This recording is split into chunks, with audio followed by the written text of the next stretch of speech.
ஆண்டவராகிய இயேசு கிறிஸ்துவினை நாம் மையப்படுவதாக அந்த காலவெளியிலே உங்களை யாவரையும் பார்ப்பதில் மிகுந்த சந்தோஷம். நீதிமொழிகள் 14ஆம் அதிகாரம் 12ஆம் வசனம், இது ரொம்ப பிடிச்ச ஒரு வசனங்களில் ஒன்று. மனுஷனுக்கு செம்மையாய் தோன்றுகிற வழி உண்டு, அதன் முடிவோ மரண வழிகள்.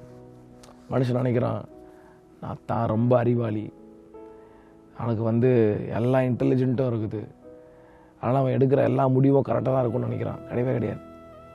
மனுஷனுடைய எண்ணங்கள் அநேகமாக இருந்தாலும் அதை அந்த பிளான்ஸை கரெக்டாக நடத்துகிறவர் கர்த்தர் மாத்திரம்தான். ஆமாம்.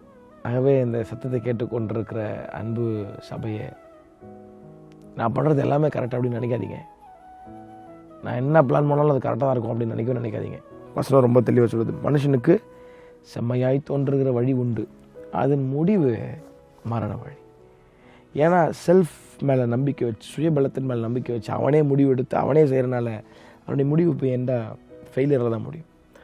நீங்கள் என்ன பிளான் பண்ணாலும், உங்கள் வாழ்க்கையில் என்ன பிளான் பண்ணணும், உங்கள் கணவன் மனைவியாக இல்லை நீங்கள் தனிமையாக என்ன பிளான் பண்ணாலும் ஆண்டவர்னு ஒருவர் இருக்கிறார். Get that idea, get that desire. அதை எடுத்துகிட்டு போய் ஆண்டர்கிட்ட வைங்க. ஆண்டர் இப்படி நினைவு வருது, இப்படி பண்ணலான் இருக்கேன், இது என்ன செய்யலாம். அப்போது பிளான்ஸை ப்ரொசீட் பண்ண சொன்னார்னா பண்ணுங்கள், இல்லைன்னா அவர்கிட்ட ஆலோசனை கேளுங்க. அவர் உங்களை அழகாக நடத்துவார். Many are the ways of man's heart. ஆனால் அதை கர்த்தர்கிட்ட கொடுத்தீங்கன்னா அதில் ஆலோசனை தந்து அழகாக உங்களை வேலையை கொண்டு போவார். நான் பண்ணுறது தான் கரெக்டு, நான் சைடு தான் கரெக்டாக இருக்கும் அப்படின்னு நீங்கள் சுயமாக முடிவு எடுத்திங்கன்னா அதனுடைய முடிவு மரண வழியாக இருக்கும். ஆகவே இந்த காலவெளியில் ஜஸ்ட் அ சிம்பிள் தாட் ஆண்டர் கொடுக்குறாரு. பிளான் பண்ணனா முதல்ல என்கிட்ட சொல்லு, நீ ஏன் பண்ணிடாத. நம்ம மொழியில் சொல்லணும்னா அதுதான். பிளான் பண்ணிட்டேன்னா முதல்ல என்கிட்ட சொல்லிட்டு பண்ணு, என்கிட்ட கேளு, ஆலோசனை கேளு, நீயே பண்ணாத அப்படின்னு சொல்கிறார் கர்த்தர். கர்த்தர் தாமே உங்களை அவரை ஆசீர்வதிப்பாராக. ஆமென்.